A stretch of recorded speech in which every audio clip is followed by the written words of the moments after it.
सत्संग वो नहीं होता है जो समाज को बांटा जाए।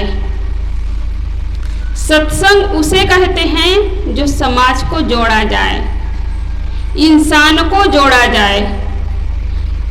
कहीं पर भी सत्संग होता है, लोग कहते हैं कि किसका सत्संग हो रहा है, सत्संग वही समाप्त हो जाता है। सत्संग में सत्य की चर्चा, कहीं का भी सत्संग हो, कहते हैं कि धर्म अलग अलग है, बौद्ध धर्म है, कबीर धर्म है, कई प्रकार के लोग कहते हैं कि धर्म अलग अलग है। तो धर्म अलग नहीं होता है, धर्म एक होता है। सदगुरु कबीर साहब ने समाज को बांटने का काम नहीं किया, इंसान बनने की सीख देते हैं। सदगुरु कबीर साहब के ज्ञान को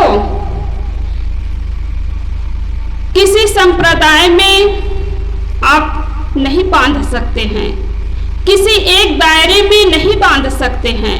सदगुरु कबीर साहब का ज्ञान कोई व्यक्ति विशेष के लिए नहीं है, उसका ज्ञान सार्वभौमिक है, सबके लिए है।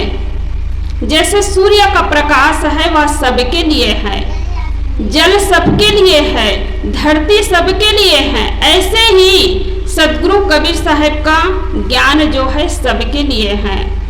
हमारे भारत देश में सदगुरु कबीर साहब आए तो केवल भारत देश के लोग ही कबीर जयंती नहीं मनाते हैं, भारत देश के लोग ही सदगुरु कबीर साहब को नहीं जानते हैं, बल्कि देश विदेश के लोग भी सदगुरु कबीर साहब जी के जयंती मनाते हैं।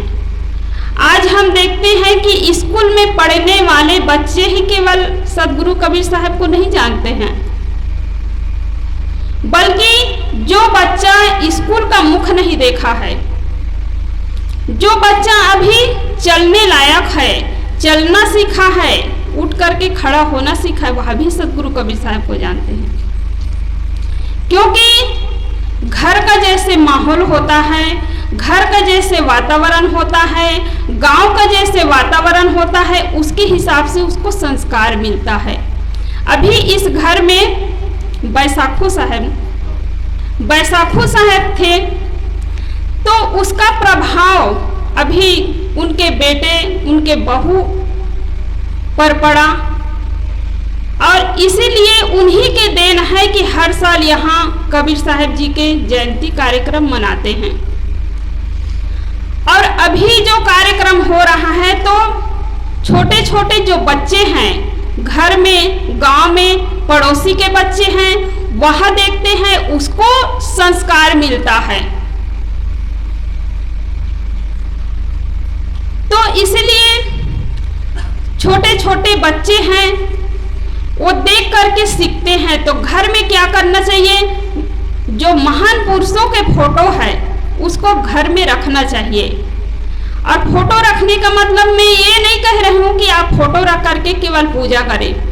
फोटो को देख करके, चित्र को देख करके मन में अच्छा प्रभाव पड़ता है, चित्र को देख करके चरित्र की याद आती है।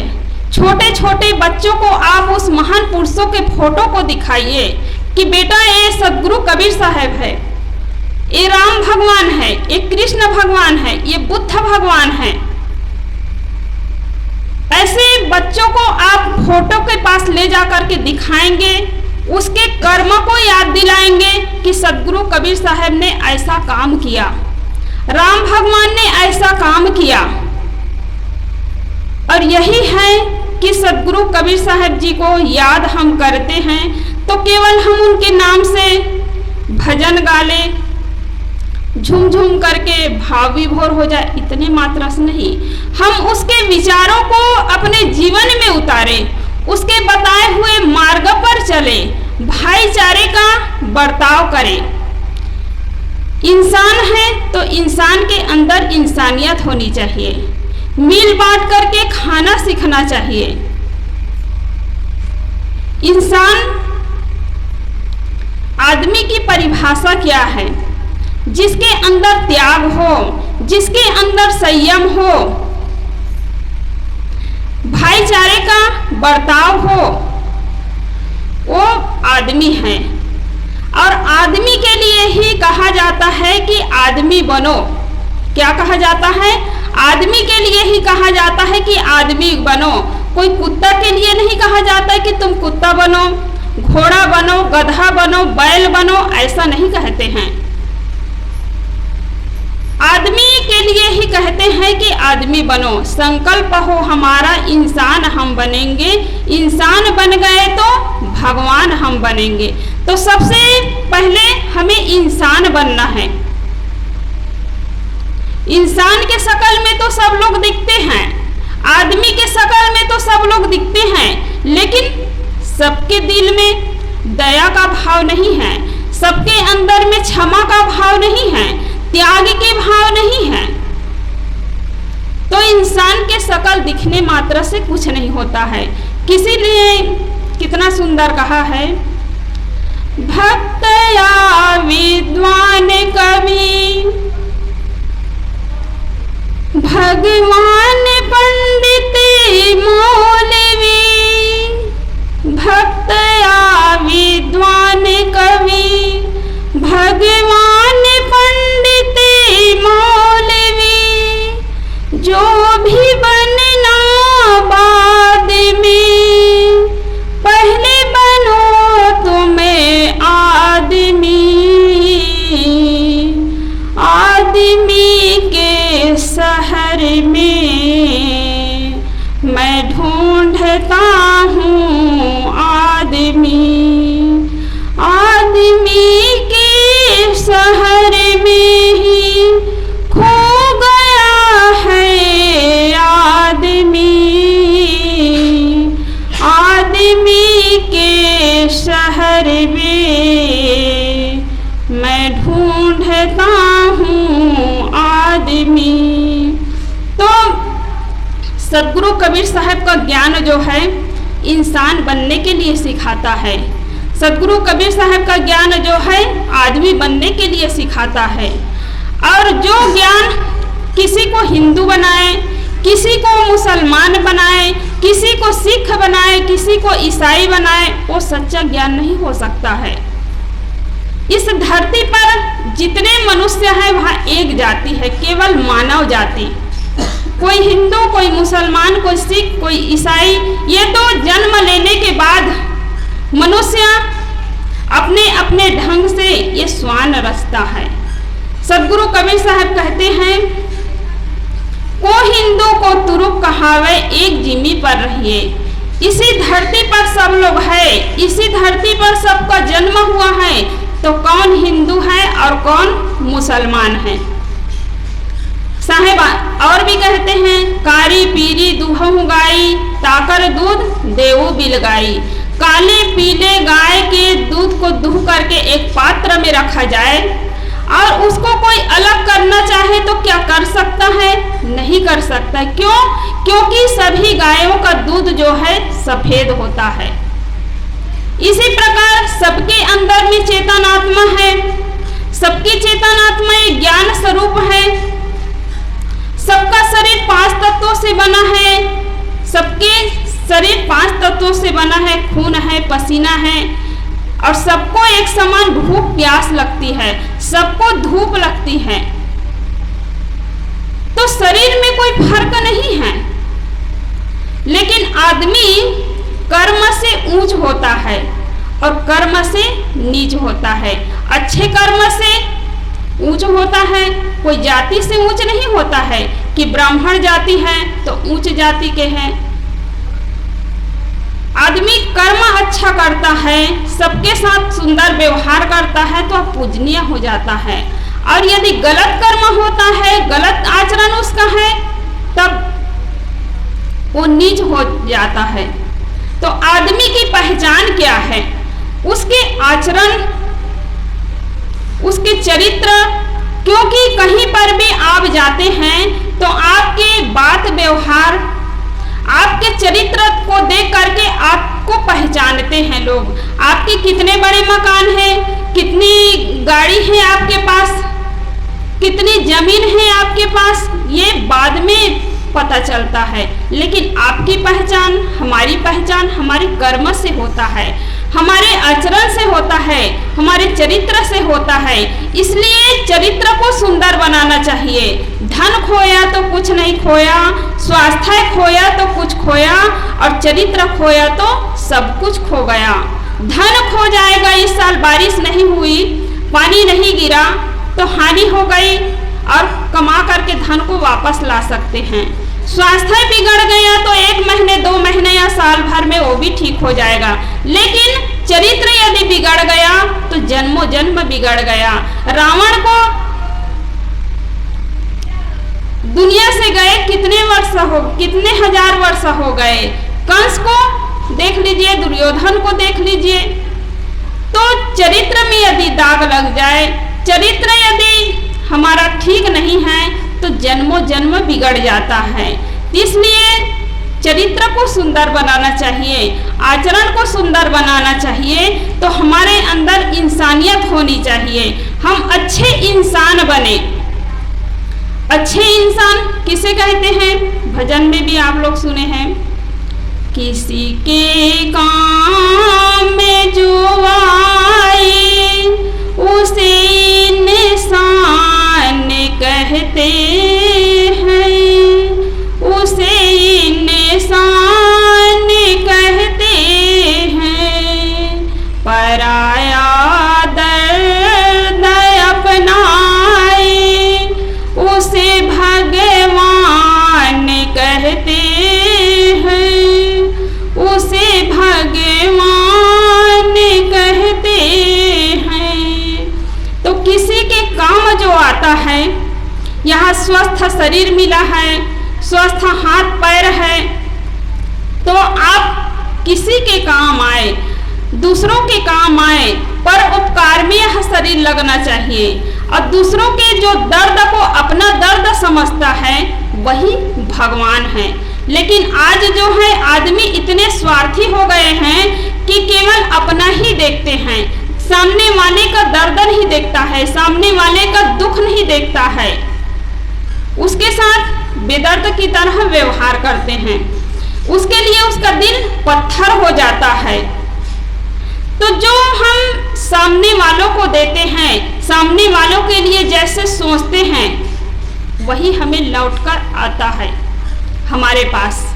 इसलिए हम सामने वाले को वही दे जो हम चाहते हैं। तो हर आदमी चाहता है कि मेरे साथ लोग सुंदर व्यवहार करें, हर आदमी चाहते हैं कि मीठी वाणी से बात करें, हर आदमी अपने लिए सुख चाहता है, लेकिन दूसरों के लिए वह दुख चाहता है, दूसरों की हानि चाहता है।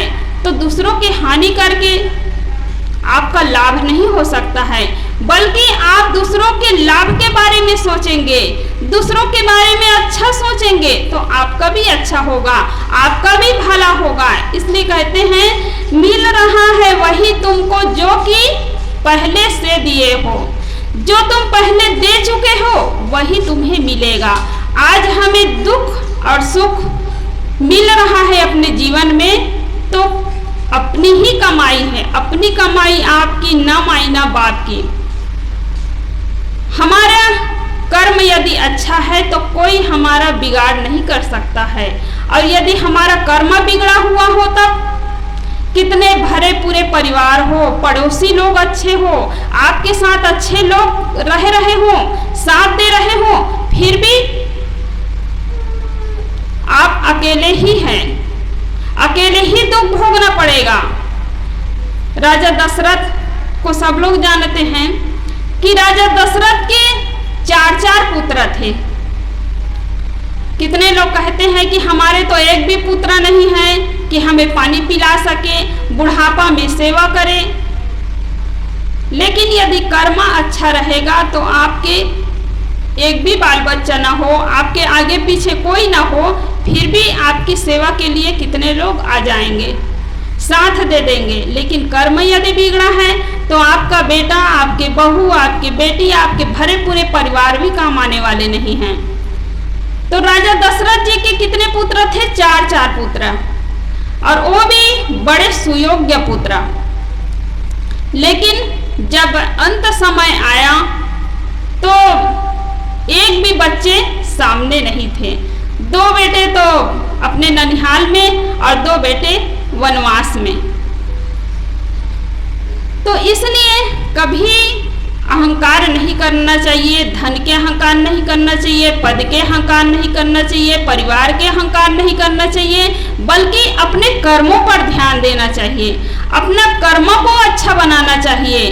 तो सदगुरु कबीर साहब कहते हैं कि आदमी जो है कर्म से महान होते हैं, और यदि गलत कर्म करते हैं, नीच कर्म करते हैं, तो वह नीच हो जाता है। इसलिए सदगुरु कबीर साहब का जो ज्ञान है वह समाज को जोड़ने का काम करता है। जेठ की महीना में, गर्मी के दिनों में सदगुरु कबीर साहब इस धरा पे आए तो ज्ञान की गर्मी लेकर आए, और ज्ञान की गर्मी सदगुरु कबीर साहब की जो ज्ञान की गर्मी साथ लेकर आए, तो ज्ञान की गर्मी किसी को जलाने वाली नहीं है, बल्कि सबके जो अंदर जो कचरा जमा हुआ है, सबके अंदर जो बुराइयां हैं उसको जलाती है। और जब बुराइयां जल जाती हैं, कचरा जब जल जाएगा, तब मन एकदम शीतल हो जाएगा, सबका मन एकदम प्रसन्न हो जाएगा। तो इसलिए सदगुरु कबीर साहब के ज्ञान को, उनके आचरण को हम अपने जीवन में उतारें और सबके साथ भाईचारे का बर्ताव करें। आज हम देखते हैं कि लोग दूसरों के उन्नति को देख सकते हैं, पड़ोसी की उन्नति को देख सकते हैं, लेकिन अपने भाई की उन्नति को नहीं देख सकते हैं, भाई के लाभ को नहीं देख सकते हैं। और सदगुरु कबीर साहब कहते हैं कि जैसे अपना भाई प्रिय है, वैसे सबके साथ बढ़िया व्यवहार करो, सबके साथ भाईचारे का व्यवहार करो। लेकिन हो रहा है उल्टा कि भाई के साथ ही बात व्यवहार नहीं करते हैं। तो संत जो आते हैं घर में, तो टूटे हुए दिलों को जोड़ने के लिए आते हैं। एक घर में, एक गांव में संत जी पहुंचे, जाते रहते थे संत जी। तो 2 भाई रहे, आपस में बहुत उन लोगों का विचार मिलता था, छोटा छोटा था उस समय, एक दूसरे के बिना रह नहीं पाते थे, भोजन करते थे तो एक साथ, खेलना खाना एक साथ ही होता था। संत देख करके बड़े खुश होते थे कि भाई भाई में कितना अच्छा इन लोगों का व्यवहार है, और भाई हो तो ऐसे। लेकिन होता क्या है कि 10 साल बाद संत जी उसी घर में पहुंचते हैं। 10 साल बाद पहुंचे तो दोनों भाइयों की शादी हो गई थी, दोनों भाई का घर अलग अलग बस गया। बड़ा भाई जो है वही पुराने घर में रहने लगा, छोटा भाई अलग मकान बना करके रहने लगा। तब संत जी पहुंचते हैं घर में, देखते हैं कि केवल बड़े भाई ही है, छोटे भाई दिखाई नहीं दे रहे हैं। तब संत जी पूछने लगे कि तुम्हारा छोटा भाई कहाँ है, जिसके बिना तुम रह नहीं पाते थे, एक साथ खेलना खाना होता था। तब बड़ा भाई कहने लगा कि गुरुदेव जी, छोटे भाई का नाम न लो तो अच्छा है। क्या कहने लगा? छोटे भाई का नाम न लीजिए तो अच्छा होगा। संत जी सुन करके एकदम आश्चर्यचकित हो गए, ये तुम क्या कह रहे हो कि एक दूसरे के बिना रह नहीं पाते थे, और आज तुम कह रहे हो कि छोटे भाई का नाम न लो तो अच्छा है। फिर बताने लगे कि हम दोनों में झगड़ा हो गया, लड़ाई हो गई, और उनका मकान अलग बन गया, वो अलग जगह रहने लगा। संत जी कहने लगा कि तुम बड़े भाई हो, तुम समझदार हो, तुम जाओ और जाकर मनाकर उसको ले आओ। मैं दोनों भाई को साथ साथ देखना चाहता हूँ। बड़ा भाई कहने लगा कि मैं उनके दरवाजे पर नहीं जा सकता, मैं उनके घर में कैसे जाऊंगा, वो मेरे तरफ मुड़ के देखेगा नहीं, मेरी बातों को सुनेगा नहीं, न मेरे साथ में वो आएगा। संत जी कहने लगा, नहीं नहीं मानेगा, नहीं सुनेगा, पास में नहीं आएगा तो तुम ही पास में जाकर के झुक जाना। बड़े भाई कहने लगा कि गुरुदेव जी मैं उनसे बड़ा हूँ तो मैं उसके सामने कैसे झुक सकता हूँ। संत जी कहने लगे कि झुकने से कोई छोटा नहीं होता है, जो समझदार होता है वही झुकता है और जो झुकता है वही बड़ा होता है, वही महान होता है। लेकिन बड़े भाई कहने लगा कि मैं उनके घर में जा ही नहीं सकता। संत जी कहने लगे कि अगर तुम छोटे भाई के यहाँ नहीं जाओगे, उसको वापस नहीं लाओगे तो मैं तुम्हारे घर में भोजन नहीं कर सकता। तो बड़े भाई को मजबूर होना पड़ा और मजबूर होकर के छोटे भाई के घर में जाना पड़ा। और घर में जैसे ही जाते हैं, दरवाजे के पास कदम रखते हैं तो छोटे भाई उधर घर में बैठे देख रहे कि आज मेरे बड़े भाई मेरे घर में आ रहे हैं, ये सौभाग्य की बात है। और जैसे ही दरवाजे पर पहुंचते हैं, छोटे भाई दौड़ करके आता है और बड़े भाई के चरण में गिर जाता है। इधर बड़े भाई क्या सोच रहे थे कि मैं जाऊंगा तो कभी मुझसे बात नहीं करेगा, कभी मेरे साथ में आएगा नहीं। लेकिन छोटे भाई वो इंतजार कर रहे थे कि मेरे बड़े भाई कब मेरे पास में आए, मेरे घर में आए। और दोनों एक दूसरे को पकड़ करके लिपट करके खूब रोने लगे। छोटे भाई कहने लगा कि भैया मैं 10 साल कैसे गुजारा हूँ ये मैं ही जान सकता हूँ। मैं रोज इंतजार करता था कि भाई मेरे घर पर आए, भाई से मैं मिलूं, लेकिन आपने मुझे ठुकरा दिया, आपने मुझे दूर कर दिया। तब दोनों भाई एक साथ संत जी के पास पहुंचते हैं, बंदगी करते हैं और संत जी देख करके बड़े खुश होते हैं। अगर संत जी ना जाते उस घर में तो पता नहीं पूरा जीवन ही बीत जाता। दोनों भाई आपस में मिल नहीं पाते, एक दूसरे से बात नहीं कर पाते। तो ये होता है सत्संग का प्रभाव, ये होता है संत का प्रभाव। तो सत्संग होता है कहीं पर तो समय निकाल कर जाना चाहिए, गुरुजनों को घर में बुलाना चाहिए, क्योंकि घर में जाने से उसके एक एक क्रियाकलाप को देखा जाता है और घर का माहौल अच्छा बनता है। तो इस घर में ये सत्संग कार्यक्रम रखा गया और हर साल ये सत्संग कार्यक्रम होता है। तो इससे बच्चों को अच्छा संस्कार मिलता है और जो भी मेहमान आते हैं, जो भी पड़ोसी आते हैं इस घर में तो खुश होकर जाते हैं, मुस्कुराते हुए निकलते हैं।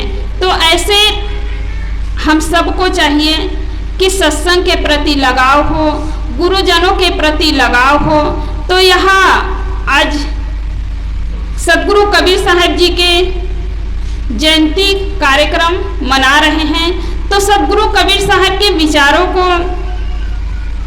हम अपने जीवन में उतारें।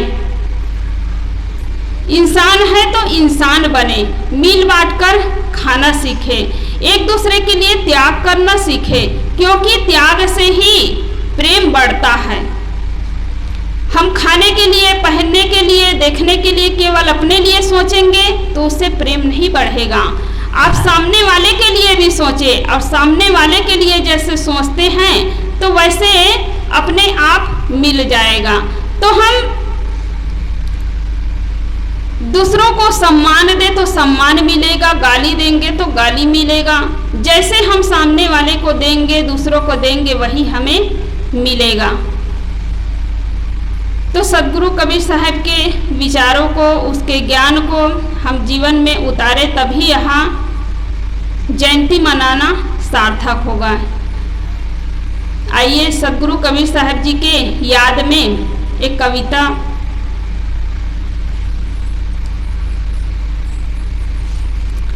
सत्य का संदेश तुम जग को दिए हो, कर सका कोई नहीं वैसा किए हो। तुम मुलहजे में न करना बात सीखी, कह दिया सच सच भले ही लगे तीखी।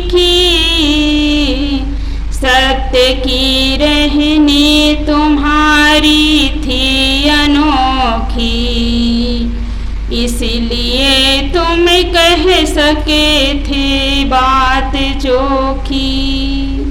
धूल भी तुम पर उड़ाई खूब गई है, पर तुम्हारी रोशनी बढ़ती नहीं है।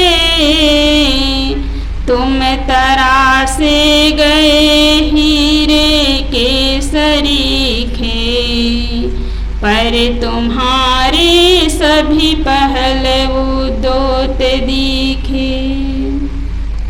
व्यक्तित्व भी ऐसा तुम्हारा था निराला, सभी ने ही रीझ तुम पर दृष्टि डाला। निर्गुणी केवल नहीं वैष्णव विरागी, सब तुम्हारे ज्ञान धन के दाएं भागी। सांप्रदायिक द्वंद्व जितने ही छटेंगे, मान्यताओं के प्रबल बंधन कटेंगे। उते ही नित निकट होंगे हम तुम्हारे, जीते दिन बीते लगोगे नित्य प्यारी। ब्रह्म सुख निर्वाण राम रहीम सारी, सत्य के पर्याय है निज रूप न्यारे। कस्तूरी कुंडल बसे तुमने बताया, आप ही में मस्त होना है सिखाया। जिंदगी की दौड़ तुमने मेट डाली, कर दिया विश्रांति जीवन में निराली।